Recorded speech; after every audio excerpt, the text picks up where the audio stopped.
Draymond, how much disappointment is there in that locker room or in your mind that not being able to take care of this at home? It's a little frustrating. You get the opportunity to close out at home, want to do it. Nonetheless, it's a 7-game series. We know we can win there. Got to go get the win. You just kind of mentioned what I wanted to ask. You know you can win there. So obviously you guys feel that you can win. What do you need to do on the road to make sure you guys come out of this one with a win? Get loose balls. I think they probably had 20 points off broken plays and getting loose balls and kicking out for threes. So get loose balls and we'll defend them way better. Kind of getting the first effort. But in order to beat this team, you got to make second and third efforts. And the last 2 games, we have not done that. Do you think that's due to fatigue or just a lack of effort? I think it can be due to whatever. The reality is the person who wants the ball more will get it. And right now, it seems as if they want it more.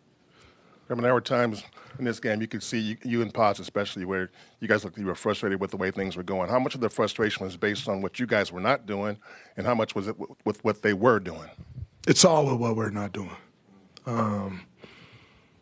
which is fighting to come up with the loose balls when they're out there. It's all what we're not doing. Is that a very correctable thing, you think? Absolutely.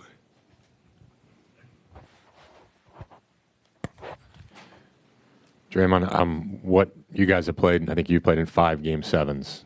How is the vibe different? And what's the challenge like after 2 disappointing losses to your season's obviously on the line in 48 hours? Yeah. You move past the 2 losses, they don't matter. A Game 7 is Game 7. I think anytime you had an opportunity to play in a Game 7, it's fun. It's exciting. It's for all the marbles. So move on. I mean, we've moved on. Learn from what we did wrong. It's kind of obvious what we did wrong. Get ready for the game. But I think Game 7s are fun. I know you're kind of blaming the loss on some of the effort stuff that didn't go right, but you guys also missed, I think, 14 of your first 15 to start the fourth when you kind of lost control of the game. Like, what is so difficult right now offensively, particularly when, they're going very big and they go to a zone?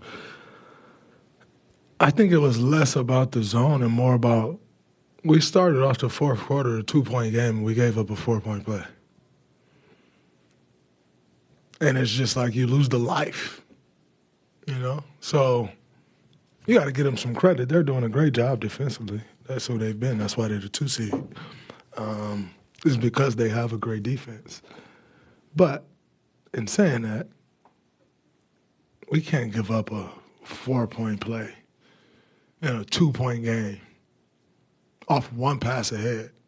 That's crazy. So, yeah, they're doing a great job defensively, but I thought it was also caused by, kind of just losing the life after that. What, in your, view, what happened on that play? I don't know. I haven't seen a replay of it. I'm not sure. I mean, obviously we didn't get matched up. Fred VanVleet's got 17 threes in 3 games. And he's wide open coming out of a timeout. That's crazy. I guess to follow on that, just what are you noticing with the way you guys are defending him, or what problems are emerging when he has the ball? I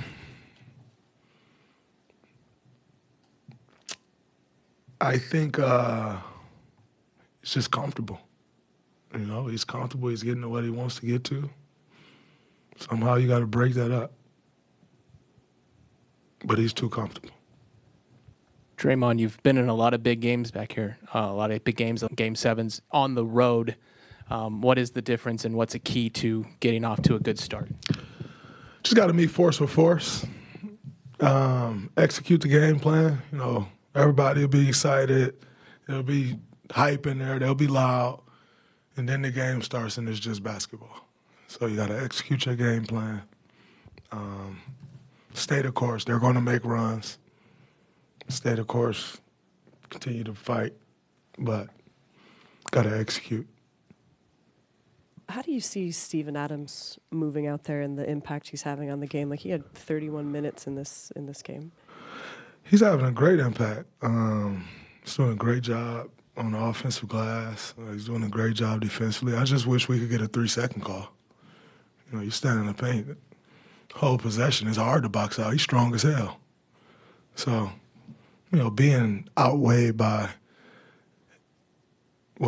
40, 50 pounds, 6 inches, you could just stand in the paint. It's tough to box him out. So hopefully we'll get a 3-second call next game. But he's doing incredible.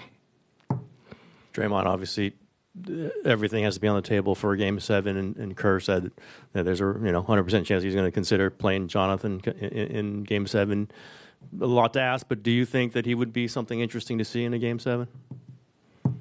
Yeah, he cut out for it. He cut out for whatever you throw at him. He built the right way for that, 1,000%. If any of your younger teammates asked you for advice about how to approach a Game 7 that's going to have a lot of pressure, what would you tell them? I'll tell my younger players that because they got younger players and I don't need them getting my advice. Draymond, as you guys were getting ready for this series, Fred hadn't shot the 3-ball well mostly all season. He hasn't. Are you surprised at all by how well he shot these last few games? Because at first he wasn't shooting at all. I mean, he couldn't get balls to drop. No, I'm not surprised one bit. Fred VanVleet is the reason we lost to Toronto in the finals. So we know what he's capable of. Not surprised at all.